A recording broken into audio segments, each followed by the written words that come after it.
Hello, and welcome to episode 98 of Just Keep Writing.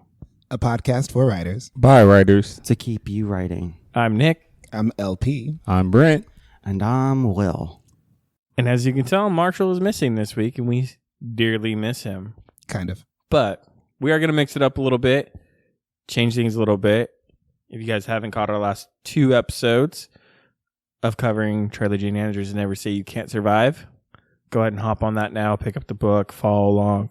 We have a few more episodes coming with that, but we wanted to mix it up a little bit as the four of us are in San Diego together right now with a live audience member. A audience member. Of one. And we decided to kind of mix it up a little bit. So, Will, I'm going to pass the torch over to you on this one. Great. I want to say yay to all of us actually being in the same room again. It's been almost a year, so that's really exciting. While we're tired, we're still going to have lots of energy for the next hour, right? I took a 5-hour energy. I'm not tired anymore. Yeah, okay. I'm trying. We'll make it happen. So today what we're actually going to talk about is, all of us have met either at a workshop, through a workshop, at a con, or through some type of industry community event. And it was really important for us we've shared in the past, Marshall and Nick have shared in the past about how they met at Writing Excuses. I met Nick through Futurescape. And then we met Brent through social media, actually. Yeah, that's really what it was. We stalked his Twitter. Yeah, we were like months. his number one fans before he had We were like, fans. how do we get him on the show? Yeah, I just kept DMing him. Like, oh my God, you like that too? Me too. Please come on the show. And then he did. And then his arms took the spotlight. Now his titties are out for the convention. So, it's just everything. My booty last weekend, apparently. So that's Wait. Yeah. Your ass was on display last weekend? Yeah. I had my shorts on. Okay. At the festival. Look, live your best. I just didn't know that Work we're it just out. going to objectify every part of you. Good job. That's what's happening. And he has a brain. And like The super brain is the talented part that writer. I'm most familiar with. Yes. The titties were new a couple weeks ago, but the brain is the part Popping I know out. the best. Twitter was on fire. It's just great. Titties out. No memes though. Not with the arms. Not they yet. did a meme with the. Not yet. Wait until they listen to this episode. Then Sarah they're going to be like, Macklin- oh, hell yeah, I'm Googling that shit. Sarah Macklin was struggling with my conversation about your titties having gravity because I keep trying to look at your face and the titties just. I did wear a provocative shirt to the Ignite Awards. So and this is my he fault. probably was like, oh, this shirt? Provocative? No. No, actually, I knew it was going to be. Okay. That one was. I full on leaned into it for the Ignite Awards. That was on purpose. Yeah. But then Sheree was like, oh, am I wearing too many sleeves? Let's get on target here. Yeah, so sorry. we're together clearly. And we're going to talk to LP about his experience in Clarion. So first, let's roll back. Let's talk about you just applying to Clarion. Mm-hmm. Like, what was just getting ready to apply? What was the application process like, and what was going through your head when you were Can ready I to actually submit? jump in ahead of that? Yeah, go ahead. What is Clarion? Okay, so Clarion is a 60-year-old institution. Was essentially conceived right as the writing workshop became conceived in the States, and the writing workshop is like the method by which most writing is taught throughout the world at this point. It's existed in several iterations. It's at several universities. The first one was Clarion University in Pennsylvania, but it's where a lot of science fiction, fantasy, and horror writers have gone to like cut their teeth. Getting into Clarion is super exclusive. Like, you're more likely to get into an MFA program than you are to get into Clarion. There are just 18 spots in a year. So there's that. And then like really big names come out of it, like Jeff Vandermeer, like Christopher Rowe, like Carmen Maria Machado, Sam J. Miller, like a bunch of people who are big now, went to Clarion in 2012. And all the way back. And like, you'll see names kind of like rise up in the ranks as this goes on. So there's that part of it. And then to Will's question about the process of applying to Clarion, I had no idea I was going to get into Clarion. I was very sure that I wanted to get my writing up and I wanted to get my applications up. And so knowing that might be a journey for me. I was like, okay, cool. We're going to pray and spray. I'm going to apply for everything and I'm going to practice applying for things. And this will be the way that I do it. So in 2019, I did that. I got into Hurston Wright, which is a Black writing workshop out of DC at Howard. And then 2020, I applied to everything and I got into Vona and I got into Clarion. And that was like 4 years ahead of schedule for me because I figured it was, it would probably take about 6-7 years to get in. And so when I got in, I was just like, wait, what? Huh? Is this real life? This isn't. I'm dead. It's fine. It's fine. Yeah. And so you applied in 2019 thinking you were going to 2020. You applied 2020 and then thinking you were going to what period did you apply in 2020? Was it before the pandemic hit? Yeah, I mean, I think I applied in like February. I applied in February. I remember March 13th, I was actually sending off my application for Odyssey, which is a mailed application because they don't do electronic blah blah blah. And like it was the day at the restaurant where like things were dying down. Like Sunset and Vine in Los Angeles was a ghost town. I stopped at the FedEx to get like an envelope and send my things off, and I was like, oh, something's weird. I don't know what's going on. And then I think within a couple of days, I got my acceptance letter at Clarion, which was very cool. But we were also like, at the beginning of this pandemic, I have no idea what that means or what that looks like. Like looking back on it 2 years later, it's like, oh, bitch, that y'all were never going anywhere. But we didn't know that then. So did you know so you get accepted to Clarion, then the pandemic starts happening. Was there talk of it at the time of it going online and not being in person, or what was that experience like? The first year, everyone was very adamant that there's no way that we could have a Clarion experience that was online. They were like, no, it has to be in person. It has to be residential. Like, even if you live in San Diego, you have to do this thing. You have to be on campus with the people, blah, blah, blah. It's like great.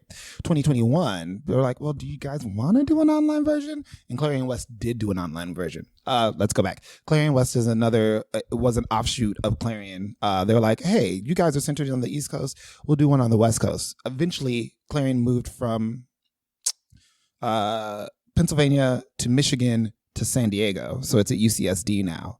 And so now both of them are on the West Coast, but Clarion West also has a really vibrant history and like a really great alumni list and always really fantastic list of instructors for every year. So I'll chop them out. So 2020 goes by, your whole entire group. All right. So Clarion, 2020 passes. You say it has to be in person. 2021 hits. And you're like, could we do it online? But the consensus was still, let's do it in person. The organization wanted to know if we would do it online. And we're like, nah, I mean, you guys were so adamant about this initially. We'll just wait until we could do it in person. But it wasn't until like, I want to say like April or May when we actually got the word that we weren't going to do it because of, I think, insurance reasons at UCSD. So what ended up happening was 12 of the 18 of us ended up grabbing an Airbnb in Sacramento or outside of Sacramento and just like spending some time together reading and writing together and like just fellowshipping. And it was really great for us because in a lot of cases, a lot of us hadn't met yet. And so it was like, one of my things about meeting people that I know from online is like the hug differential. Like, I don't know where you're going to land on my body when we hug. And I'm just like, oh, this is cool. You're shorter than I thought you'd be, or you're taller than I thought you'd be. This is really nice. This is cool. Yeah. So, and also I'm with, at that time, 11 people who are brilliant that I adore. Amazing. And how many people were total accepted into that class? 18 initially. Some things happened and 3 people didn't come.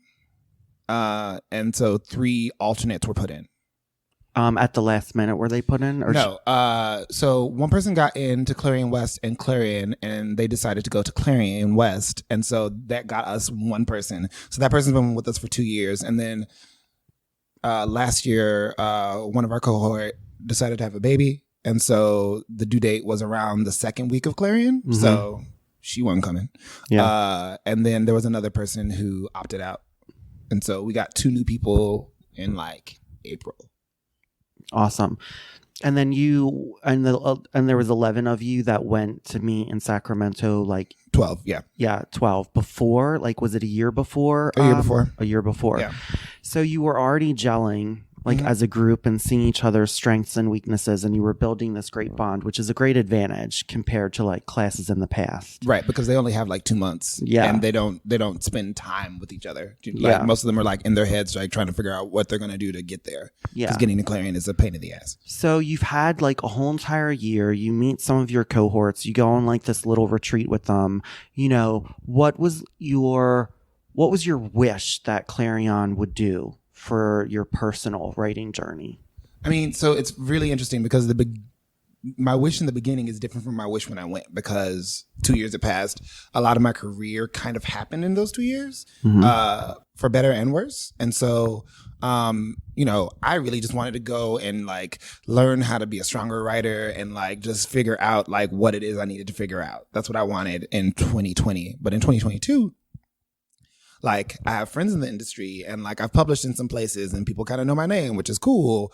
But like, I also wanted to go to Clarion. I wanted to be led, you know, like I still want to learn to write better. I still want to figure out how to level up in whichever way that's possible. Right.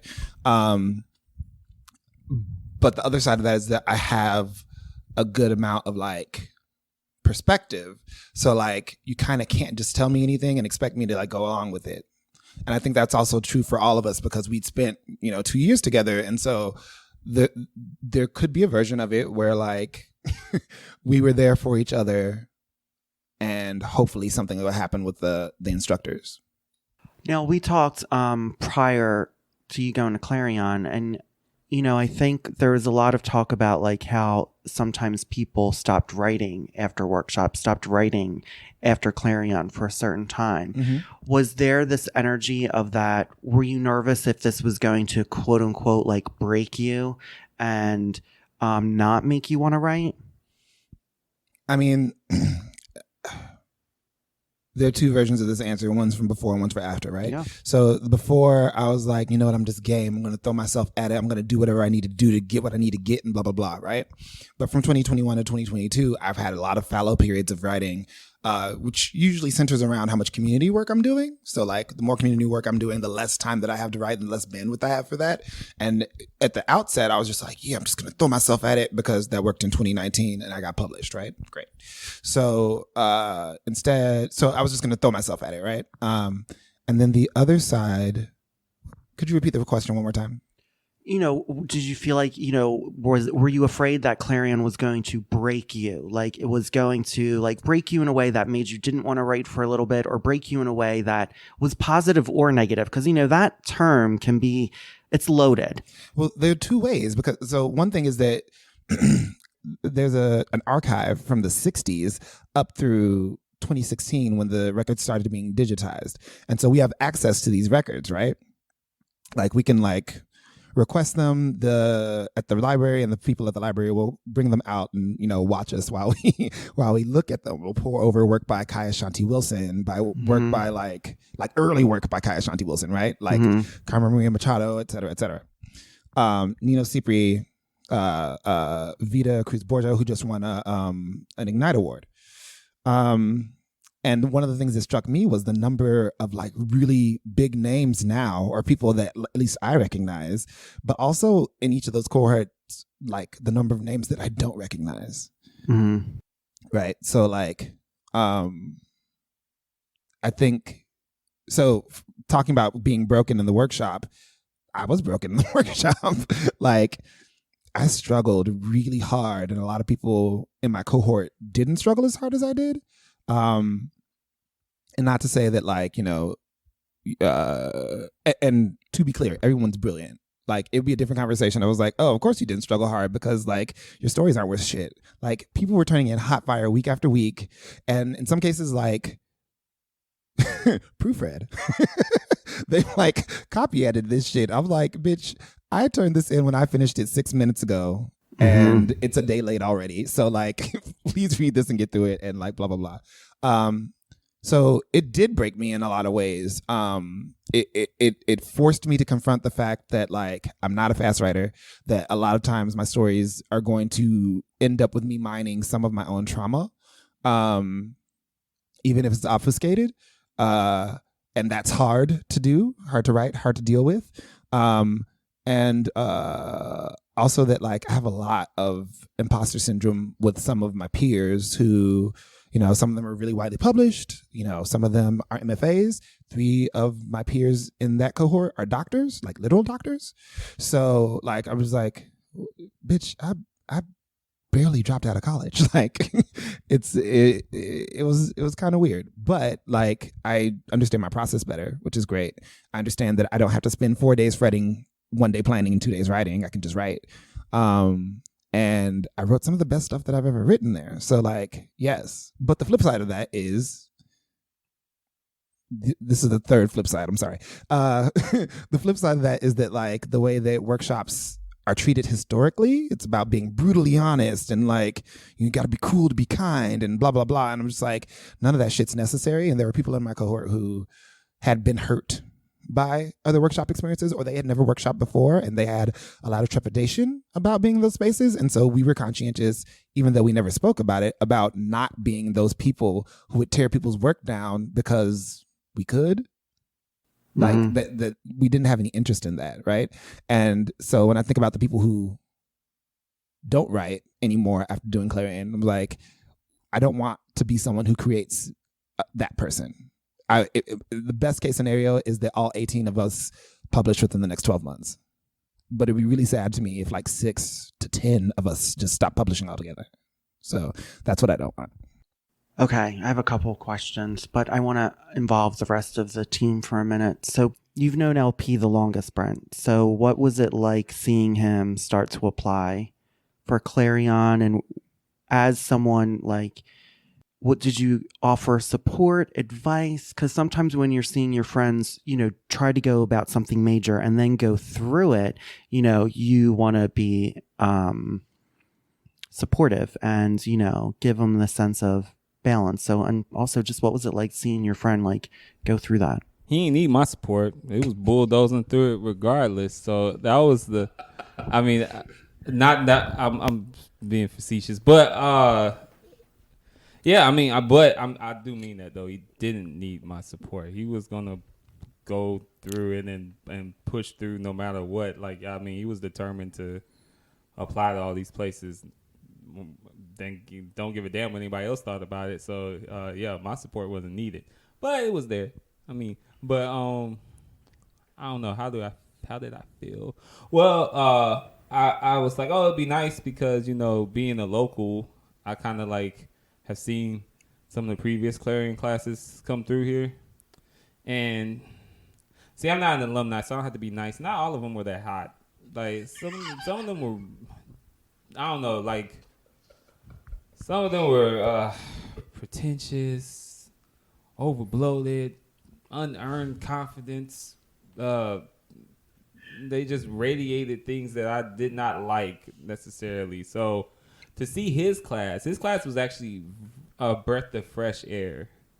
And I don't know if it has something to do with the bonding. I don't think it has anything to do with the bonding. Honestly, I just think it was a good group of people, and the bonding only made it better. But so it was nice to have a class here that actually felt like they not only valued each other, but they valued the work. And it wasn't a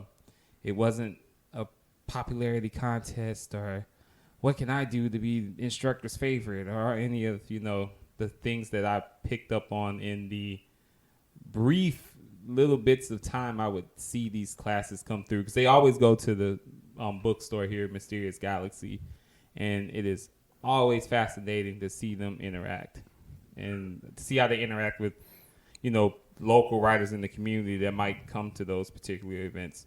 Some of them were very dismissive of, not in Andre's class, but in previous classes, very dismissive of local writers. That's actually how I met Liz Huerta. We became friends. I don't know if I ever told you the story. We became friends because there was these 2 white women in Clarion who thought that they didn't have to give Liz a seat to sit in. So Liz came and sat by me. And we became friends after that. So I say all this to say that I think sometimes people let the prestige of Clarion go to their head, and LP in this class didn't do that. You could tell they respected the history of it, the weight of it, and also respected each other. And so I thought that was That's awesome. So LP, you talk to me about like your. I'm gonna bring in Nick later. Don't worry. I'm here whenever you need it. Yeah, I know. I have something lined up for you, buddy. So talk about every week you have a different guest speaker, right? Mhm. And they work with the team for a week. Can you kind of break it down, like What what that was like? Yeah, what that was like. The ideal version of it is that your instructor comes in on Sunday, sits down with you, talks about their expectations. At that point, by Sunday, we've had stories go up at 5:00 on Saturday for the people who are going to workshop on Monday. The stories that are going to go up that we're going to workshop on Tuesday will go up on Sunday at 5, and so on and so forth, all the way through. So at that point, they've probably read 3 to 8 of the stories, right? So ideal situation, they give expectations on Monday. They tell us if they have a career, craft, or theory talk sometime during the week and which day that is so we can plan around it. Frequently, that person will also have a reading at Mysterious Galaxy. And after that, Monday at 9:00, we are in the conference room and we're doing a 4-hour workshop Monday through Friday. There might be a movie night on Thursday, as we're trying to work our way through our to be watched list together, maybe asking Matt to shut the hell up so we can watch the movie instead of editorializing. I love Matt. He's the best. I love Matt too, but don't get Matt watching a movie that Matt already knows and loves because they'll just talk through it. Look at this shot. But they are so enthusiastic about everything, and it's the cutest thing to watch. It is very cute in the beginning. I agree with that. But and then Friday, we have the last workshop. We say thank you, bring our books around, people sign the thing. Maybe we'll have a get together on Friday night, like a little party, and people will sign things and they get on their way. Saturday, we try to go to the beach, and then we start writing again because someone's got work due at 5:00 on Saturday night. All right. But y'all had the good fortune of being next to San Diego's nicest beach, so True. I hope y'all took the time to go there. They did. I did not. Okay. Well, things you learn about yourself. I just had to point that out, which is okay. So it's kind of crazy to me that Clarion moved here and they put y'all where they put y'all, but kept you in isolation. You're by San Diego's nicest beach, and you gotta stay inside. Well, that's not the gag. The gag is that and they put you in the I'm okay. I'm just be blunt again. They put y'all in the wackest part of the city. That's the gag. Yeah. So I had to take a few of them out. I was like, y'all got to get out. Y'all actually got to see the city because it's a damn shame they keep y'all cooped up in La Jolla. Well, it's not just that it was La Jolla because La Jolla is nice. Yeah, there's but there's it's stuff in La Jolla. There's stuff in La Jolla, but La Jolla is La Jolla is really white. Never discounting that. That's not the conversation. UCSD though. UCSD, and that's what I'm saying. It's not. And in the summertime, so it's not even like UCSD alive in the moment. It's like you getting empty summer course UCSD, and you in La Jolla, and they keep you cooped up. Yeah, we're far from everything, but I think 8 people had cars. I mean, how much money would they save if they just put it back in Iowa, Idaho, or something? Because they're gonna keep you cooped up anyway. I'm sorry, that's another discussion. I'm getting off track. That's a great question for the administration. Brent, tell us how you really feel. I have thoughts, but no, I was just saying. It just seems, I don't know. It just seems counterintuitive to bring writers to such a beautiful place and keep them indoors. Keep them sequestered. Yeah. Yeah, look, access to the beach is amazing, but UCSD was a tech school for a very long time, and so a lot of the dorms kind of looked like concrete coffins. Like we were in a new one, which was nice, but like there are also a lot of kids in the building, so they would always come up to our floor. It was like, I heard you guys have nice views. Get the fuck off my floor. Like we're a family. Like someone's computer might be out. I was like, can't you leave your computer out because we can't close these doors. We can't stop people from getting access to this. We did have a nice view. It was great. But or just having like, we had a rough time with the cafeteria because they were supposed to acknowledge some of our food sensitivities. Y'all and told that me didn't about happen. that. They It were was- being a mess about the food. And that's another thing. San Diego has some great food, and y'all over here eating Soylent Green. Like they couldn't. You said Soylent Green. That is very cute that you thought that was name brand. Ooh, not off brand. I'm gonna need you to slow that down, fam. It was hard because we had a bunch of people who were vegetarians. We had some people who were vegan. There were some people with gluten intolerances, and like they essentially served the same thing every day, and it made it really hard for people to eat. And on top of serving the same thing every day, you think that making something a lot would mean that they'd perfect the recipe. I mean, it just makes me sad because I feel like y'all didn't get to actually experience San Diego. We didn't experience San Diego at all. And San Diego is such a great city, and there's so much to do and experience. So it kind of like, it makes me a little sad that y'all didn't get the chance to. Let me take that back. I didn't experience San Diego. Whenever anyone wanted to go and do like things, and they did go do things. They went to like a science center. They went to Coronado. They went to Balboa. I met them at Balboa. And they did a few things. They but did things. I was afraid that I would finish my story, so I would never let myself leave.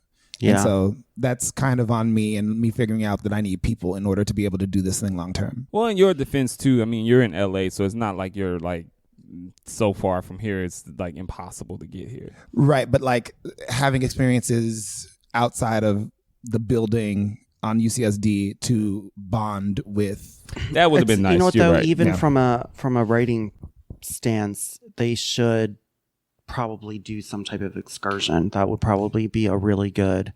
We did a handful, but I got microaggressed. Sorry. We did a handful, but I got microaggressed at the one I went to. So I was like, y'all, I ain't doing this shit with y'all. Gotcha. Okay, so I guess I have a question then. So, do they build in any kind of decompression for you, like in the actual 6 weeks? Because it feels like, I mean, even on a good day, churning out words is exhausting. So, like, did they build in any kind of like, okay, here, take a breather, recollect yourself, anything like that? No, I mean, I think that there's 3, 4, 5. There's negative space in the curriculum, right? There's 4 hours of workshop, right? We essentially read a novel's worth of short fiction every week, right?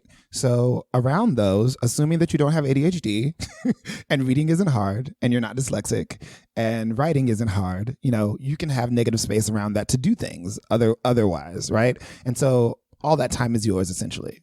But is there do we have group therapy or individual therapy or hey, let's do that? The one thing we went to there were some scientists and Ted Chiang talking about time travel. That was the one thing that we. I mean, that doesn't feel like decompression though. Yeah, I mean, you saying that, I automatically I'm like, ooh, God, that sounds like a lot of thinking and a lot of talking. It was. So, okay, so I don't know if Will was going to ask this, but I mean, where do you think Clarion could do better at fitting more modern concerns, I guess? You know what? Before you answer that, because that's a great question, I want to lead into the actual instructors of behaviors that you felt helped and behaviors that you felt, wasn't the most supportive of being a creative person. Okay, so there are things. Is this? Hold on. Is this a question that we gotta be No, I'm going to answer Are it you the way I'm going to answer blunt it. It's going to be about good. this? I framed it in a way that No, you did very well. That's- LP can I'm proud. You did can very be well. I'm proud, open to yeah. answer whatever he wants. So here's the non-chisme half tea, right?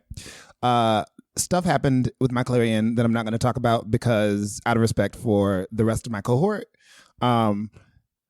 If it only involved me, I would tell the whole world everything. Y'all, you would already know. it would be on Twitter. I would start a blog so that you could see the blog post, because I just have a hard time with wrong walking in the world saying that it's right. We're going to leave that alone. But things that could be helpful, you know, we came in with an openness to this experience of learning and getting this thing, to achieving this thing that we've dreamed of. Some of us for 2 years after we got in. Some of, like, one of our cohort has been applying to Clarion for 10 years, right? So we came in ready to, like, have this experience. And sometimes instructors kind of felt intimidated by our closeness, because in a normal Clarion, you know, 18 people don't know each other. They just walk in, and the only person that they kind of know, or maybe kind of know, is like the picture of the instructor for the week, or the facilitator. Let's call them facilitators. The facilitator for the week. And so that person would be the person that people will cotton on to. Meanwhile, we spent the past 2 years together for the most part, with the exception of 2 people, and we invited them in whole cloth because, like, one of the first things that I said when they came into the group was just like, hey, like, there's no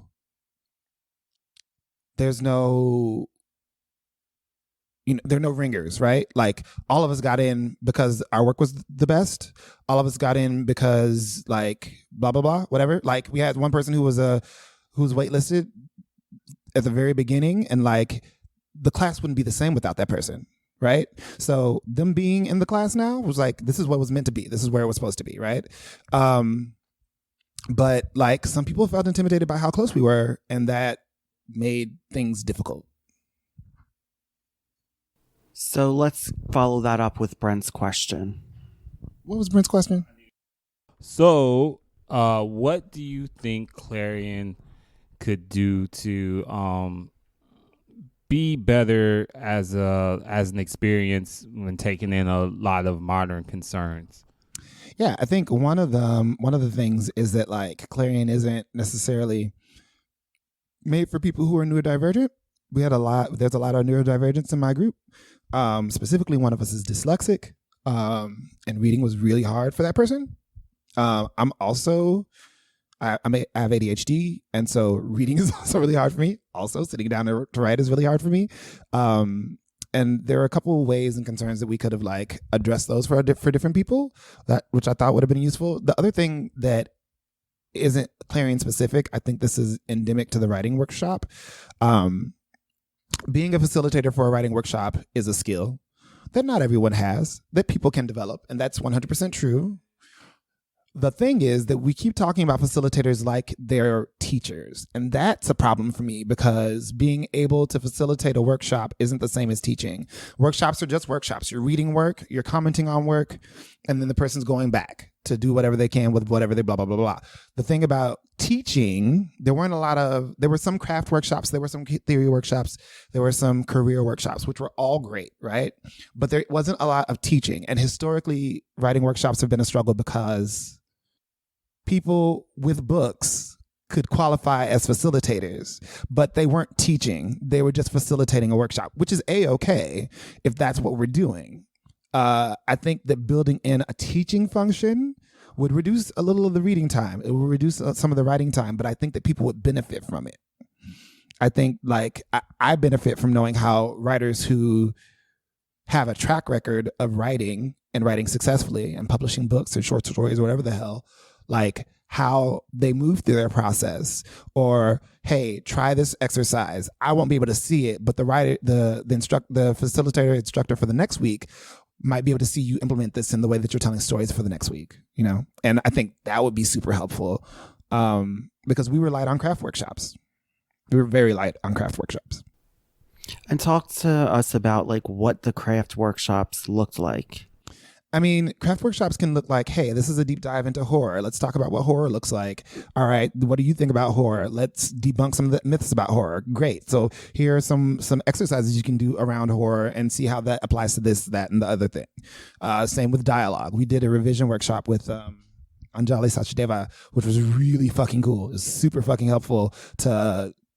I'm not going to say what it was because I'm going to butcher her method, but, like, it was really nice. Ted Cheng gave a theory workshop on, he debunked the idea that Joyce Carol Oates just ruined this but this idea that like any sufficiently advanced technology will look like magic to people who don't understand it. And he wrote an essay that debunked that, which was super interesting. Didn't necessarily agree with it, but it gave me a springboard to a story. That's all we need. And so those were some of the good ones. There was a craft talk with Sam J. Miller, which was really nice. There was a Q&A with Greg Van Eekhout. Like we had some, Jeff Ryman. Jeff Ryman brought in this young woman who did a pitching workshop, which was really cool. So things that were useful, but like for me, it felt kind of craft light and kind of instruction light. Do they give you like a before you're starting the once you're like accepted in, do they give you any type of sheet to fill out of saying what you're looking to strengthen in, what you want to get out of this? No, and I think they don't because I think they are Clarion. You know, they haven't had to get any real feedback that would change the workshop because you go through it and then you go on to your career or you stop writing, right? It's only, in my opinion, like recently with S.L. Huang's essay on the history of the writing workshop and how it interacts with science fiction, fantasy, and horror that we started to have conversations about like what the workshop is and what the workshop is doing, what it could be doing, what it should be doing. Yeah. No, I'm going to get to Nick into a minute, but I got a problem with what you just said. I want to get to you in a minute. I'm going to say this problems. next. It was interesting. I was with my writing group, and this is going to lead into what you're doing. Slow down. And it was about what I learned, why my writing has gotten better since I started art school. Mm-hmm. And it's because my professor has always, when we're doing critiques, it's not about breaking someone. Mm-hmm. It's really about, this is what's really looking good right now. Mm-hmm. This is what you need to work on. Mm-hmm. And this is how you can work on it. Mm-hmm. You know, which leads me to Nick. I want to talk about, you know, what do you see different in the type of program you have at Western for your MFA versus what they're going through in the 6-week boot camp, which has been like phrased as like a MFA program in 6 weeks. Like it's been, that's what a lot of people describe it as sometimes. Yeah, there's a discussion about that. Nick, you should go before I launch into that.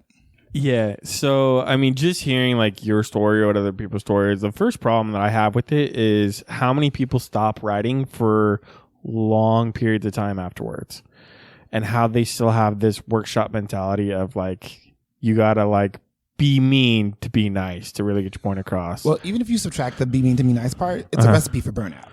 Yeah. It's a recipe for burnout, and 100%. Like there's no like getting around that. So the idea that someone would stop writing for a little while afterward, they're gonna have to in order to like refill the well, in my opinion. Like someone who's writing I really respect was struggling in week 6, and like it was really sad to watch them struggle. And I'm also like, wait, I'm fucking struggling in week 6. Like this shit is hard as hell, right? And like everyone's giving their best, and so that part with the condensedness, that's not a word. Condensation, that's not it either. No, it's condensed. We know what you mean. I was like, wait, what? We get the gist. But with the aggregate aspect of it, like several of my cohort have MFAs, and they're like, yeah, if you can do this, you can do an MFA program. They're like, in my program, I did 3 short stories in a semester. We did 3 short stories in the first half. So I was like, okay, I hear what you're saying, but continue. Yeah, no, and that's the biggest thing, right? Is burnout right there. And like, so for us, my first year, we spent 2 to 3 weeks on a genre. I can't imagine trying to figure out how to fit everything I learned in 2 to 3 weeks in a day or even in a week, or in one craft talk and things like that. Mm-hmm. And so that, like, to me, like, it almost feels like, yeah, it's an MFA in 6 weeks, but is that beneficial? So how much are you, like, what are you not able to take in? Because it's like you're drinking from a fire hose at that point, right? What are you missing? What can you not take in, like, in that format that would be more beneficial on an MFA program? Because there's so little instruction,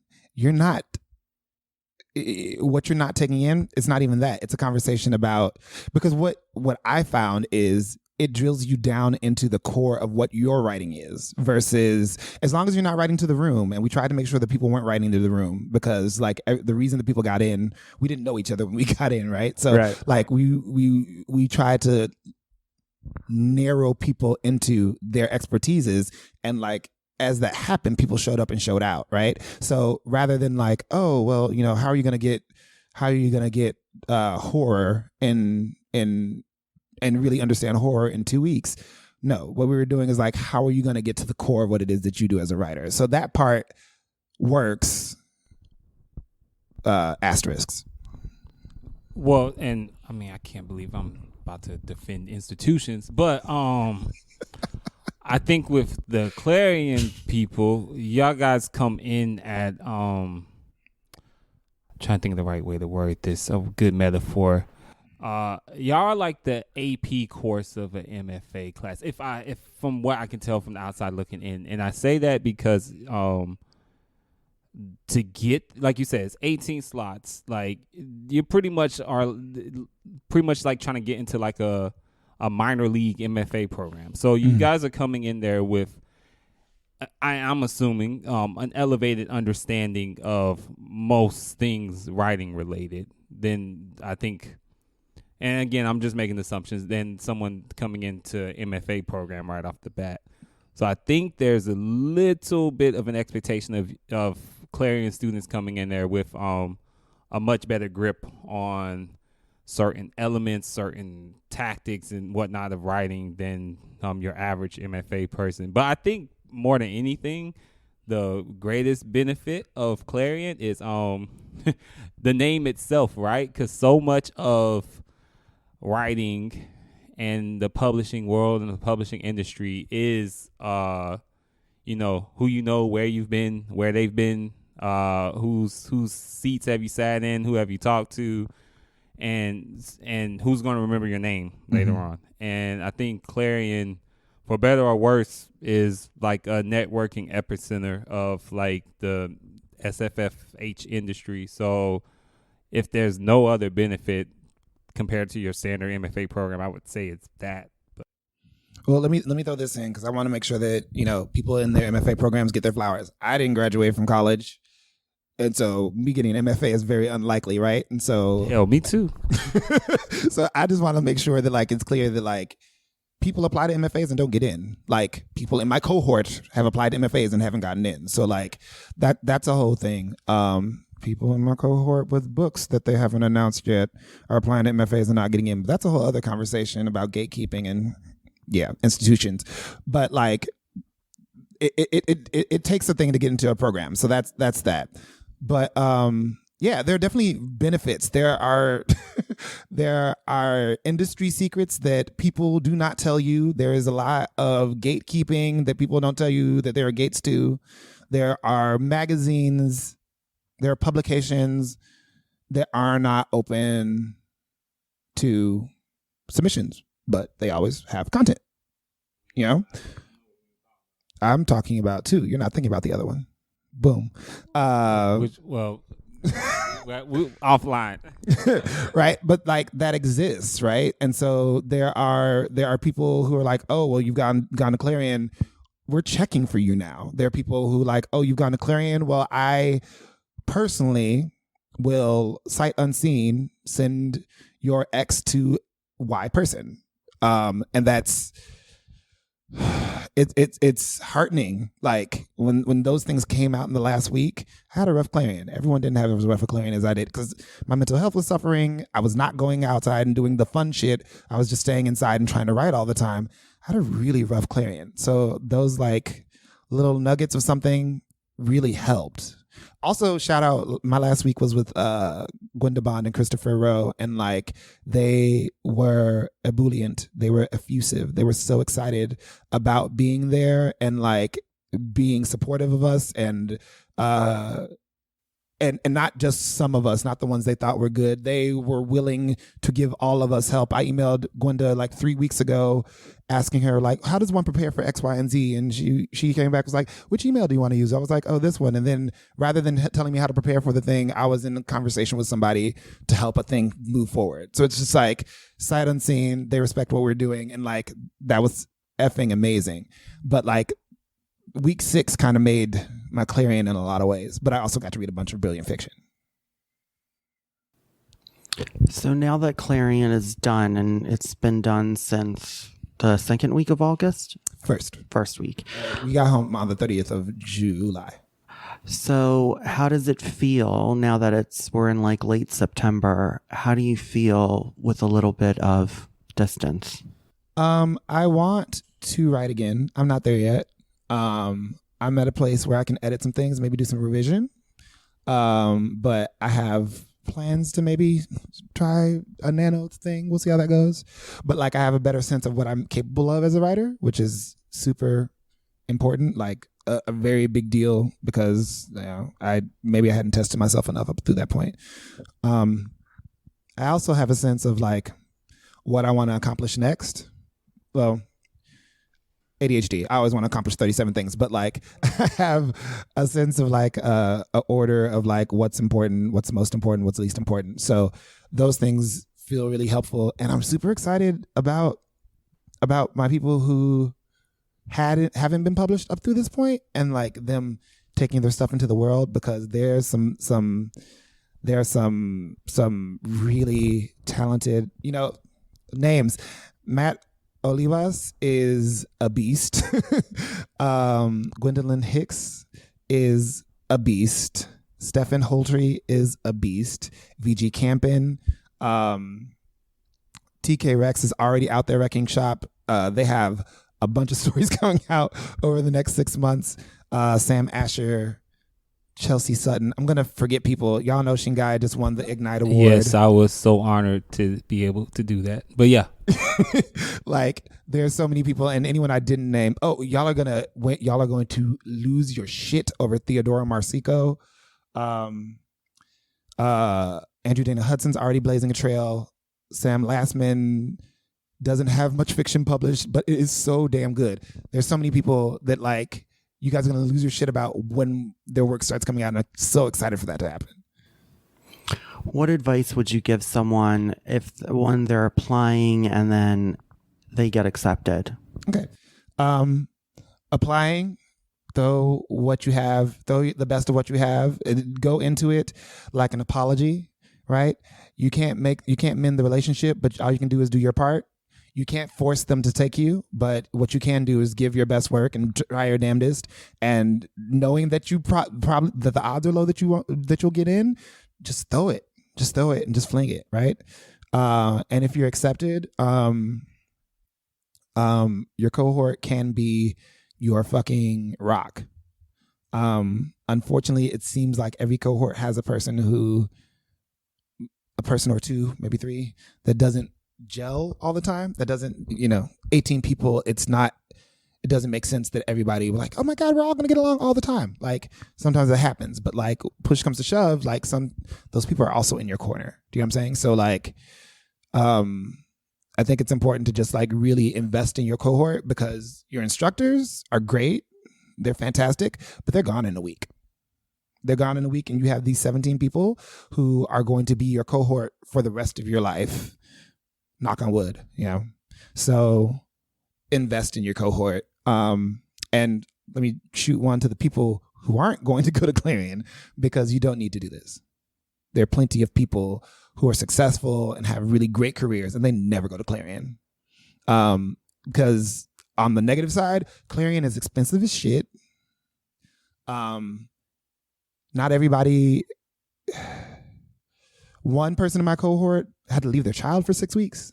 Another person brought their child partner, 2 dogs with them, like uprooted their family to come do Clarion. Do you know what I'm saying? Like, it's hard. It's like, I left my job for 6 weeks and came back to financial and housing instability. And like, I'm still trying to recover from going to Clarion. Like, this shit is hard. And if you can do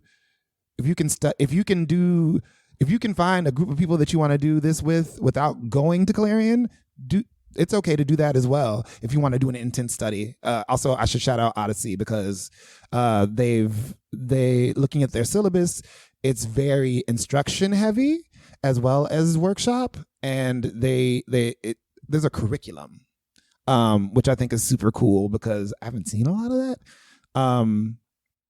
And so, yeah, shout out to Odyssey. That's a great option. You're not gonna get off here without shouting out yourself. So, Voodoo Knots. Who said I was gonna get out of here? No, yeah, exactly. Voodoo Knots is also a space that that is being created that I strongly feel like is a much better model for Black writers in particular, in how to build community with their writing. So to LP's point, you don't have to do this, but also don't take it to the extreme and stubbornly don't seek out community in an effort to be like, fuck the man, I don't need Clarion, I don't need yeah. Still seek out community. It's still out there, and there's still spaces that can do the same kind of things and maybe a better fit for you. So. Oh, bitch. Okay, then let me get on your back then. The Just Keep Writing Discord server. All right, bitches. Well, that's more. Okay, so I'm not gonna take a lot of credit for that. That is more Will than anyone else. So I will. What I see is a community of writers who write together. They workshop each other's work together. They book club together. Like it's pretty self organized. Like, which is what I like about it. But everyone checks into your episodes every time the episodes drop. So I'm like, I don't know what to tell you. Y'all did that. Yeah, it was a team effort. I think all of us contribute in different ways. Mm-hmm. Yeah. Why do you see my... Which reminds us, everyone should join our Discord. It's free. It's free. Yeah. It's free and it's popping. It says it's part of our Patreon, like if you donate $1, but really, like, thinking about it, that's really not our energy. Our energy is really, we want everyone, whether you can afford it or not, or donate or not, you should be a part of the community. But if you do join our Patreon, you get other bonuses. There's other bonuses. You'll get an automatic invite, so you don't have to go searching for one, which is show nice. Notes. But it is always in the show notes. But I also want to give a nice shout out to our local bookstore that we talked about multiple times already, Mysterious Galaxy. I mean, they're a great bookstore. We got to visit them today. Just want to give them a shout out, right? They're an independent bookstore specializing in fantasy, science fiction, young adult, mystery, and horror. So if you're out in San Diego, come check them out. You can look them up online at mystgalaxy.com. Which, speaking of money, but one day, they're going to make Brent a lot of money. Brent, you have a book coming out. Could you tell us about it? And when does it come out?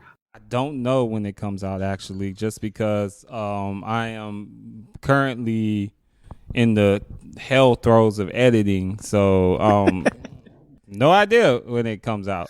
Dave is being very patient with me on that front. So we'll see. I have 11 copies on reserve. Yeah, I know.